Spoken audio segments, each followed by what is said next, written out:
அவருடைய வாழ்வு என்பது நாசரேத் ஊர், அங்கிருந்து எருசலேம் நோக்கிய பயணமாக நாம் கொள்ளலாம். எருசலேம் நோக்கி வந்து கொண்டிருக்கிறார். 6 வாரமாக மெசியா, மீட்பர், ஓசன்னா, எங்களை மீட்க வாரும் என்றெல்லாம் அந்த எருசலேம் ஆலயத்திற்கு வந்த அந்த மக்கள் கூட்டமானது அவரை வரவேற்பதை நாம் வாசித்தோம் கழிந்த ஞாயிறு. அந்த கூட்டம் எருசலேம் அடைந்த பின்பு மிகுந்த ஏமாற்றம் அடைந்தது. இவர் யூதர்கள் வாழ்வு பெற, விடுதலை பெற ரோமையர்களை எதிர்த்து போராடுவார்.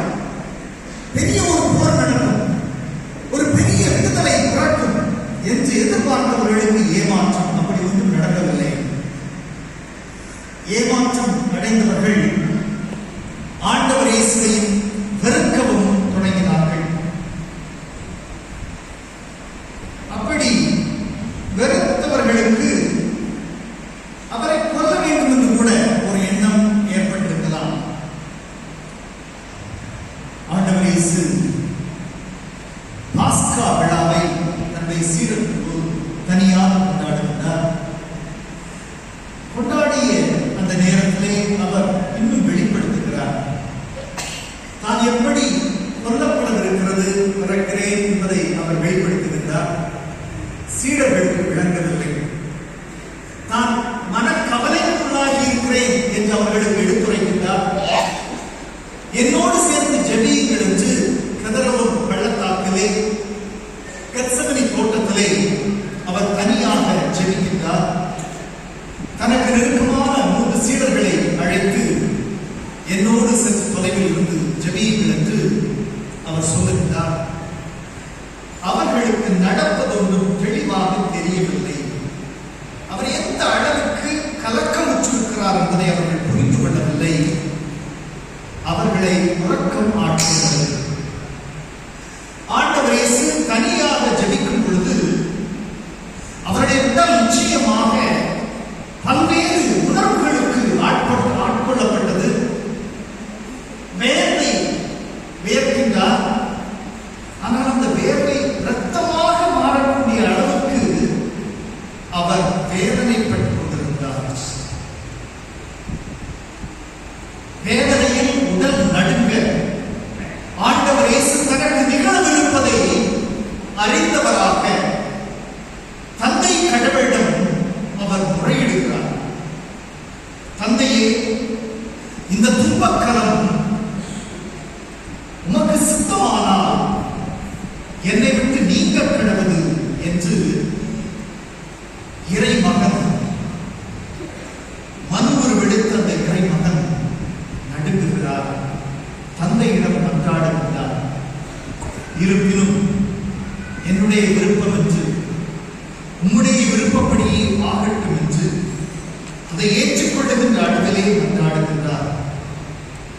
கடவுளும் தன்னுடைய தூதரை அனுப்பி அவரை உறுதிப்படுத்தியதாக நமக்கு விவிலியம் எடுத்துரைக்கின்றது. எனவே கடவுளால் உறுதி பெற்ற ஆண்டவர் இயேசு எப்படி நடுங்கிக் கொண்டிருந்தாரோ அதற்கு மாறாக மாறுகிறார். நேரமாகிவிட்டது, வாருங்கள் போவோம் என்று சீடர்களை அழைக்கின்றார். அந்த நேரத்திலே அவரை காட்டிக் கொடுப்பவன் படை வீரர்களோடு, பந்தங்களோடும், தடிகளோடும், வாள்களோடும் அவரை கைது செய்வதற்காக அங்கு ஒரு கூட்டம் வந்து கொண்டிருக்கிறது. ஆண்டவர் இயேசுவுக்கு மிக நெருக்கமானவர்களில் ஒருவர் தானே யூதாஸ் இஸ்காரியோத்து. இந்த இஸ்காரியோத்து ஆண்டவர் இயேசுவை முத்தமிட்டு காட்டிக் கொடுக்கின்றார். அவர் ஏற்கனவே யாரிடம் அந்த 30 வெள்ளிக்காசுகளை வாங்கியிருந்தாலும் ஆண்டவர் இயேசுவை ஏற்கனவே அந்த லட்சிய வீரரை 30 வெள்ளிக்காசுக்காக விட்டுவிட்டானோ அவர்களிடம் அவர் ஏற்கனவே குறிப்பிட்டிருந்தார்,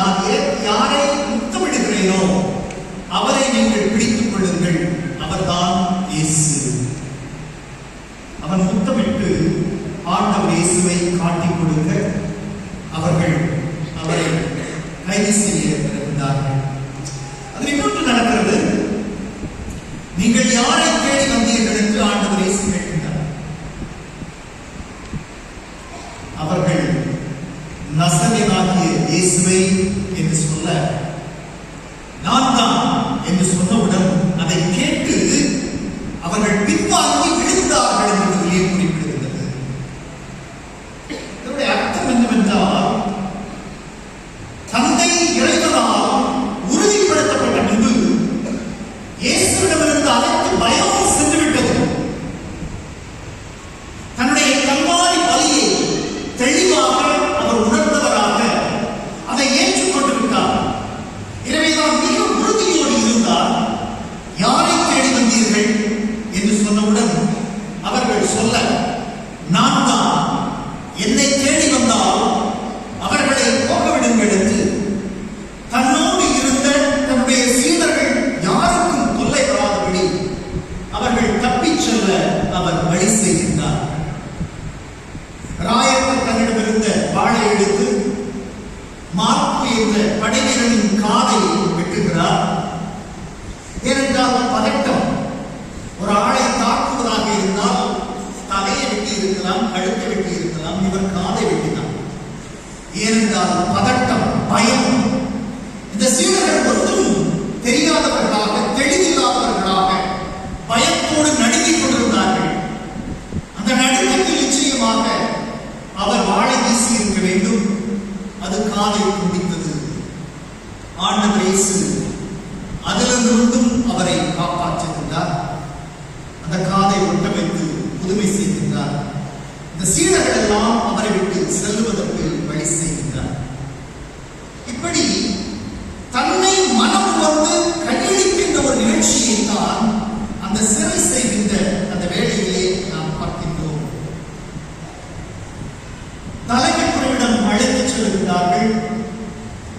தலைமை குரு கேள்வி கேட்பதற்கு மிக தெளிவாக, உறுதியோடு தான் கடவுளால் அனுப்பப்பட்டதையும் தன்னுடைய பணி இதற்காகவே வந்திருப்பதாகவும் தெளிவாக அவருக்கு அறிவிக்கிறார். அதை கேட்டவுடன் பக்கத்தில் இருந்த கையாள், சில்லறையாக இருக்கக்கூடிய ஆட்கள் மாதிரி ஒரு கையாள், அந்த படை வீரர் தலைமை குருவுக்கு இப்படியா பதில் கூறுவது என்று ஆண்டவர் இயேசுவை கன்னத்தில் அறைகிறார். ஆண்டவர் இயேசு அமைதியாக நிற்கவில்லை. நம்மால் ஒன்றும் செய்ய முடியாது என்று அவர் அஞ்சவில்லை. மாறாக, என்னை ஏன் அடிக்கிறாய் என்று அவனை கேள்வி கேட்கிறார். நான் சொல்வது தவறாக இருந்தால் அதை சுட்டிக்காட்டும். நான் சொல்வது சரியாக இருந்தால் ஏன் அதை அடிக்கிறேன் என்று தன்மேல் அதிகாரம் உள்ளவர்களாக காட்டிக் கொண்டவர்களை எல்லாம் அவர் கேள்வி கேட்கின்ற ஒரு உறுதியை பெற்றிருந்தார். சாக துணிந்தவர்கள், சாவு என்றால் என்னவென்று அறிந்தவர்கள், அவர்களுக்கு எதை பற்றியும் கவலை இல்லை. தாங்கள் முடிக்க வேண்டிய கடமைகள் என்னவென்று அறிந்தவர்களாக அந்த கடமைகளை நோக்கித்தான் அவர்கள் சென்று கொண்டிருப்பார்கள். இயேசுவிடம் அந்த உறுதி இருந்தது. ஏரோதிடம் விழுந்து செல்கின்றார்கள். ஏரோது அவர் பல கேள்விகளை கேட்கின்றார். ஆண்டவர் இயேசு புதுமையெல்லாம் செய்வாராமே, நீ ஒரு புதுமை செய்யுங்கெல்லாம் அவன் கேட்கின்றான். அவனுக்கு ஆண்டவர் இயேசு எந்த பதிலும் சொல்லவில்லை. அவன் அப்படியே இவன் பைத்தியக்காரனை போல இருந்தான், அனுப்பிவிடுகிறது. பிலாத்துவிடம் அழைத்துச் செல்கிறார். பிலாத்து அவரை கேள்வி கேட்கின்றார். உரிய பதிலை ஆண்டவர் இயேசு கொடுக்கின்றார். நீ யார், எதற்காக வந்தாய் என்று சொன்ன பொழுது, நான் உண்மைக்கு சான்று பகரவே வந்தேன் என்று உறுதியாக ஆண்டவர் இயேசு குறிப்பிடுகின்றார். அந்த பிலாத்து கூட இவர் குற்றமற்றவர் என்பதை உறுதியாக அறிந்து கொள்ளுகின்றார். ஆனால் அங்கு கூடியிருந்த கூட்டம், நான் ஏற்கனவே சொன்னேன், எருசலேமில் நுழைந்த பொழுது ஓசன்னா, எங்களை மீட்டர்களும் மீட்பரை வாரும் என்றெல்லாம் ஆர்ப்பரித்து வரவேற்ற அந்த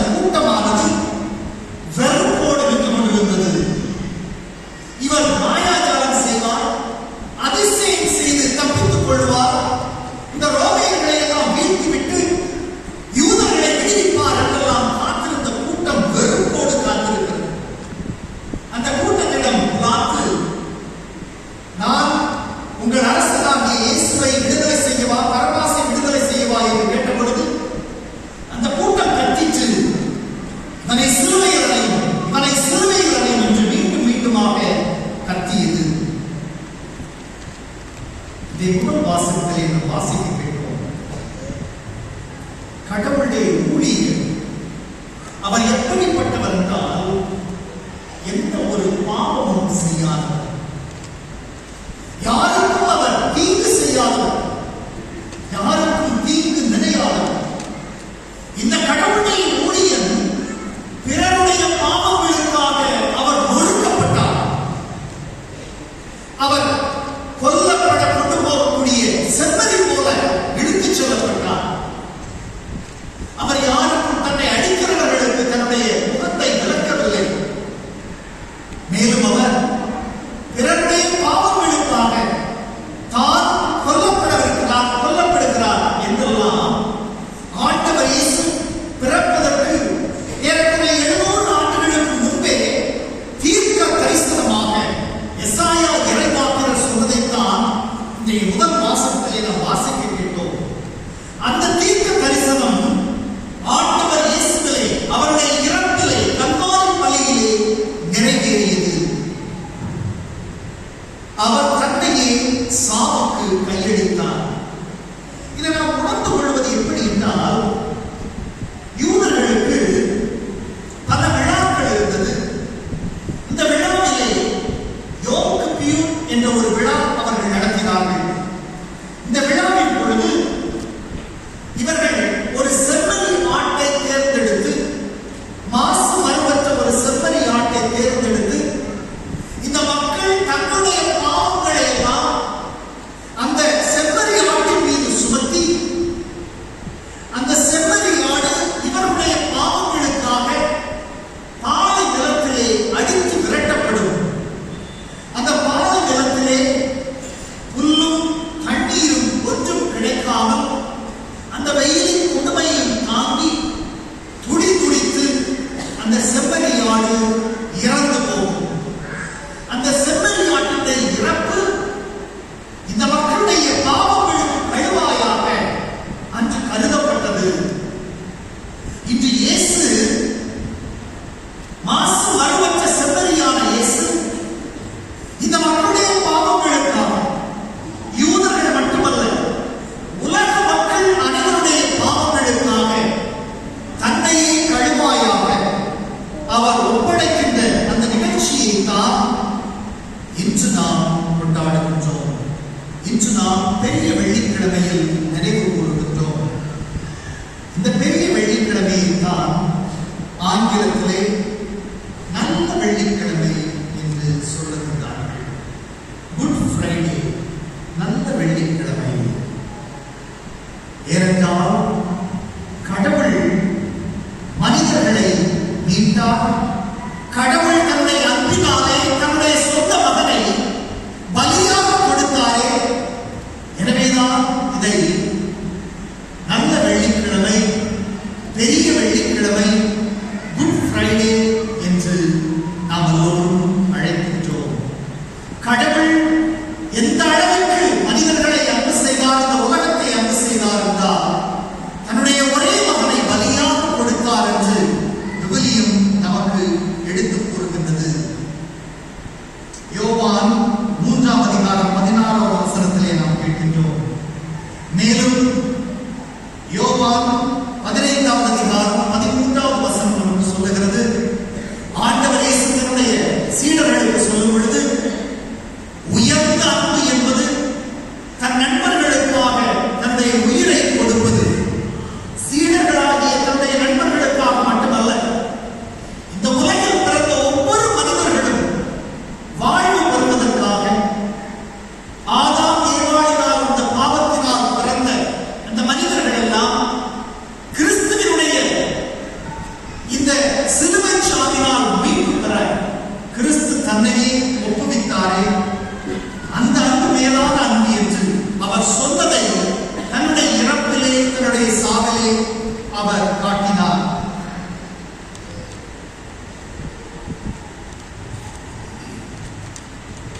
செலமாக்கஸ் என்ற ஒரு ரோமையர் இருந்தார். இந்த செலமாக்கஸ் ஒரு புனிதர். இந்த செலமாக்கஸ் 4ஆவது நூற்றாண்டிலே வாழ்ந்து வந்தார். இந்த செலமாக்கஸ் வாழ்ந்த பொழுது கிளாடியேட்டர் ஃபைட், அதாவது அடிமைகள் இருவர் பெரிய ஒரு விளையாட்டு அரங்கத்தின் நடுவிலே வாள்களோடும் ஈட்டிகளோடும் சண்டை செய்வார்கள்.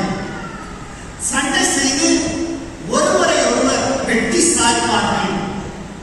அங்கு வருகின்ற எல்லாரையும் வெட்டி வீழ்த்துகின்ற ஒருவருக்கு விடுதலை கிடைக்கும். இது ரோமையர்களுக்கு ஒரு விளையாட்டு போக்கு.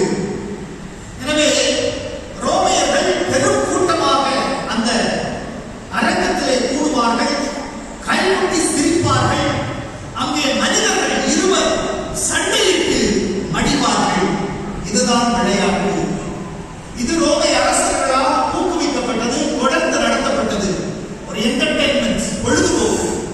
மனிதர்கள் ஒருவரை ஒரு வெட்டி சாய்ப்பது பொழுதுபோக்காக கருதப்பட்டது. இந்த நேரத்தில் தான் இந்த செலமாக்கஸ் இது போன்ற ஒரு விளையாட்டு நடத்திவிருந்த அந்த அரங்கத்திற்குள்ளே பணம் கொடுத்து உள்ளே நுழைகின்றார். டிக்கெட் வாங்கினா தான் உள்ளுக்கு போக முடியும், அந்த சீட்டு பெற்று தான் போக முடியும். பணம் கொடுத்து உள்ளே நுழைகிறார். விளையாட்டை கண்டுகளிப்பதற்காக அல்ல. அந்த விளையாட்டு தொடங்கிய உடனேயே அவர் அரங்கத்திற்கு நடுவே சண்டையிடுகின்ற அந்த இரண்டு வீரர்களுக்கு நடுவே போய் நிற்கிறார். அவர்களை விலக்கி பிடிக்கிறார். நீங்க சண்டை போடாதீங்க அப்படின்னு சொல்லி அவங்களை தடுத்து நிறுத்துறார். இதை பார்த்த எல்லோருக்குமே இந்த நிலம் பைத்தியக்காரனா இருக்கிறான், இப்படி போய் பண்றாங்க அப்படின்னு சொல்லிட்டு அவங்களுக்கெல்லாம் பயங்கர கோபம். எனவே விளையாட்டை பார்த்துக் கொண்டிருந்தவர்கள் எல்லோரும் தன்னுடைய கைகளில் கற்களை எடுத்து அவர் மீது அடித்து அவரை இந்த விளையாட்டு அரங்கத்திலே கொலை செய்கிறார்கள். கொலை செய்துவிட்டு தொடர்ந்து அந்த விளையாட்டை நடத்த வேண்டும் என்றுதானே கொலை செய்தார்கள். ஆனால் என்னவோ அவரை கல்லால் அடித்து கொலை செய்துவிட்டு அங்கே பார்க்கின்றார்கள். இறந்து கிடக்கின்ற செலமாக்கஸை பார்த்தவுடன் அந்த பார்த்தவருடைய இதயங்கள் எல்லாம் மாறுகின்றது. அவருடைய அகக்கண்கள் திறக்கின்றது. அவர்கள் அஞ்சிலிருந்து அந்த விளையாட்டை விட்டுவிடுகின்றார்கள். அந்த விளையாட்டை நடத்திக் கொண்டிருந்த கிறிஸ்தவ மன்னன் ஹொனோரியஸ் என்ற கிறிஸ்தவ மன்னன், அவர் இறந்த அந்த ஆண்டிலே 391வது ஆண்டிலே அந்த விளையாட்டை தடை செய்கின்றார். ஒரு மனிதனுடைய இறப்பு பல வீரர்களுடைய வாழ்வுக்கு வழிமொழியது. ஒரு மனிதனுடைய வித்தியாசமான சிந்தனை, தியாக சிந்தனை பல மனிதர்கள் வாழ்வு பெறவும் கண்ணை மூடிக்கொண்டு விளையாட்டாக பார்த்துக் கொண்ட மக்கள் தன்னுடைய கண்களை திறந்து உண்மையை உணர்வதற்கும் அந்த உயிர் பலி தேவைப்பட்டது. மாணவர்களே, துன்பம் என்பது நம்முடைய வாழ்க்கையில் தேவையா என்றால் நிச்சயமாக தேவை. நீங்கள் உங்களுடைய பிள்ளைகளை பார்த்து சொல்லக்கூடியது, நான் உங்களுக்காக கஷ்டப்பட்டேன், நான் உங்களுக்காக தியாகம் பண்ணேன். தியாகம் என்பது என்ன? நாம் படுகின்ற துன்பங்கள், பிறருக்காக நாம் படுகின்ற துன்பங்கள், அதுதானே தியாகம். எனவே துன்பங்கள் வழியாக கடவுள் மனிதர்களை மேன்மை அடைய செய்கின்றார். பெற்றோர்களின் துன்பங்களும் தியாகங்களும் பிள்ளைகளுக்கு உரமாக மாறுகின்றன. அந்த பிள்ளைகள் பலம் பெறுகிறார்கள். என்னுடைய தாயும் தந்தையும் துன்புற்று பட்டினி கிடந்து என்னை வளர்த்தார்கள், அவருடைய தியாகம் வீணாக கூடாது என்று நம்முடைய பிள்ளைகள் எல்லாம் கருத்தாய் பள்ளிக்கூடங்களிலும் கல்லூரிகளிலும் படிக்கிறார்களே. என் தாய் தகப்பன் பட்ட துன்பங்களில் எனக்கு தெரியும். எனவே அவர்களுக்கு நான் ஆறுதல்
எடுத்துக்காட்டாக வாழ்ந்து சென்றார்.